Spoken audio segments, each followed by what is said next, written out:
The water was almost over to that column out there. Bill Milner has spent his whole life in southeast Texas, and a lot of that time he spent on the water.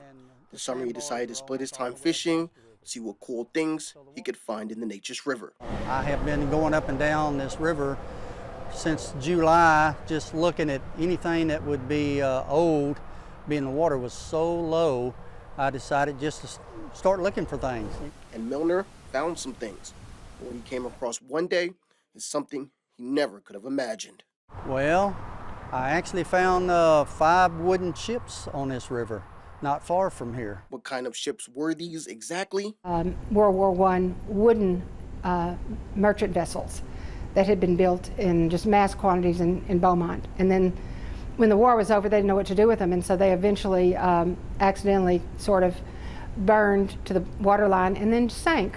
Kilcrease then began to question why has no one known about these ships.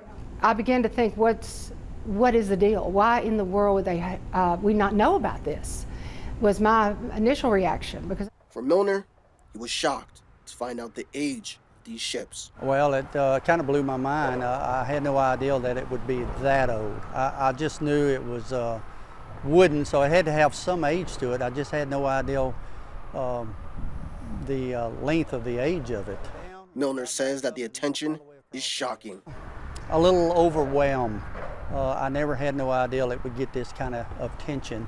I think it's good for the area that it's in our river here, but I had no idea it would go so big. As of right now, the only 2 people that know the exact location of the ships are Milner and the Texas Historic Commission. Not even Kilcrease or anyone else knows where these ships are. Kilcrease says she is glad it's being kept secret because besides it possibly being a crime if someone messes with the site, but even more important, history should not be disturbed. But this is a museum, and we care passionately about preserving history, and I was horrified that it could possibly, something could happen to history and it be our fault.